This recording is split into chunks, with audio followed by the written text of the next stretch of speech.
Hey, how's it going out there in recovery land, where we recover from all kinds of behavior, substance addictions, recover our true spirits. Just got to have a 90-minute yoga, powered vinyasa yoga class. Kicked my ass again, but I love it. I like it so much that last week I signed up to be an instructor in that type of yoga. I went to talk to some folks who have been dealing with it for a while, and talking about what if I should do it or jump or not jump. I finally ended up jumping. Did that 40 days of yoga, and they gave me a 10% discount off of the teacher training deposit, so I took advantage of that. That expired today, so I'm signed up and ready to go. Over my shoulder here, that's downtown Louisville, Kentucky. I'll show you something else kind of cool. Here's on the Jeffersonville side. That yellow house, that is the Widow's Walk ice cream shop. So you come down here in the warm weather. It's closed up now. Come down here in the warm weather and you can go have some ice cream, walk up and down the riverfront. They've nicened it up a bunch. A big bicycle path and walking path goes from all the way over in New Albany up to the other side of Jeffersonville, continuous, and you can even cross these walking bridges. Can't see the walking bridge from here, but there's a walking bridge up there that crosses across from Louisville to Indiana. And just the other day they put a Ferris wheel up down at the base of the walking bridge on the Kentucky side. It's cool. So have some opportunities here lately. Cool stuff. Can't wait to do this yoga teacher training thing. Put another tool in my toolbox. Last night I had a meeting and went out with some friends, went out to dinner, was talking, and I hear it again today. Another guy was talking here, it's in recovery, was at the yoga studio this morning with me. We talk about, imagine this, and also green duffel bags, army duffel bags, got the funny clip through the hoop, through the whole loops, and you snap the strap on it. The old canvas army duffel bags. Some of them have backpack straps on them. Well, like a tall kitchen trash can fits right inside of that. And so can you imagine you're carrying that around your entire life, and you put it in your, every time you come across some kind of event, some kind of trauma, some kind of anything, you know, you're putting these memories into your trash can, one at a time. Some of it's smelly, stinky stuff. Some of it's good stuff, actually, that when you bump into it. It's funny though, we don't really hang on to the good stuff like we do the old stuff, the bad stuff. But after a while, the bag gets real heavy, man, and it starts getting kind of stinky down in the bottom, man. And some of it is like putrid. It just seeps down there, man, and it gets down to the bottom, and that's like the bottom of your soul, the bottom of your conscious. And you got these things that block you from reaching your soul's potential, your spirit's potential.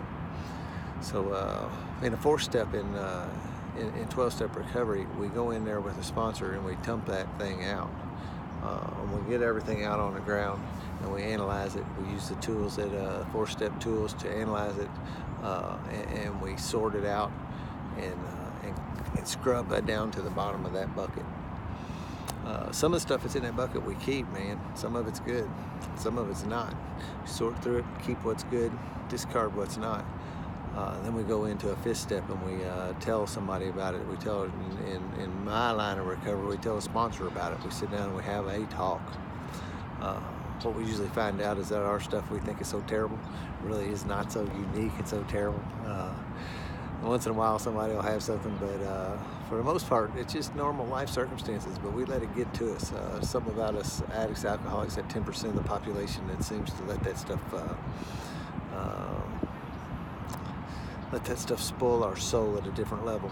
But I believe everybody does it. I know for a fact everybody could benefit from walking these 12 steps. Really ought to be mandatory.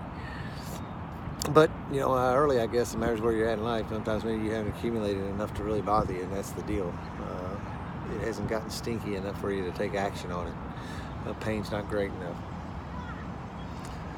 But then we do a 6 and 7, which is asking well, we become willing to let God take all these things off of us as we do that 4-step, 5th step. We find out these character defects we have, these things that where we, the book says, basically we think the troubles are basically of our own making. And that is usually most of this. We find out where our place is in it. And in 6 and 7 we ask God, or we become willing to have God take it all away. And in 7 we ask a higher power to take it away. 8 and 9 is where we cleaned it up, man. Some of that stuff that we got out of the bucket, man, requires some repair work to happen, where we got to go back and repair the damage. If we don't do that, we'll never get totally free. That is where, to me, where the real freedom exists, is when we go out to the community, go out to the people we know, and repair the things that the damage we've left behind us.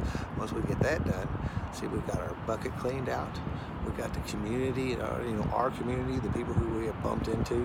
I spent most of my life being a negative influence on people. Everybody I bumped into, man, and I'm doing something different today. I went out and repaired that damage. It's a miracle stuff happening when I get a chance to do that, and get that those amends made. And we have something called the 9-step promises, which is the promises that you will get when you make those amends. And I can't remember them off the top of my head, but one of the big ones is fear of economic, how the negative it goes. The fact that you be scared because you don't have any money. Economic, God damn it, can't remember how exactly it goes. You won't be scared of being broke anymore. You may be still broke, but it don't scare you no more. Fear of people, that all's gone. If you haven't done your amends, man, when you're walking around and you're worrying about who you'll bump into, walking through stores with your feet looking at your shoes, kicking your shoestrings. Today I don't do that. I walk around with my chest up, shoulders back, chin up. Dude over here next to me is flying a drone. But those 12 steps did that for me, man. And when 10, 11, and 12 teach us how to continue to walk. 10's basically doing a 4-step every day, sort of, and making sure we're keeping our side of the street clean day by day. 11 is continuing to improve our conscious contact with our higher power, making efforts to do that, and whatever means that is. Sometimes that's to me meditation, prayer, doing this yoga, and taking care of this body is part of that, right? This body's a temple was given to me, man. If I'm not taking care of it, something is wrong. 12 is where I get out and give this away, man. Last night I was sitting to eat, and I was sitting in that meeting, man. I looked around, and the 3 guys I knew best in that meeting were sponsees, man. And I give this thing away I got today. Fortunate that there's some folks out there that seem to want what I got and ask me to give it to them, and I do my best to do that. So it's about a 8-minute video here. I haven't shot one in a while. It is my day 165 living nicotine free. 1,186 days off the alcohol and the dope. I'm having a blast recovering with you all. And today I recover with you. One more shot of that Louisville landscape over there. Skyscape. Doggone hunt. Out.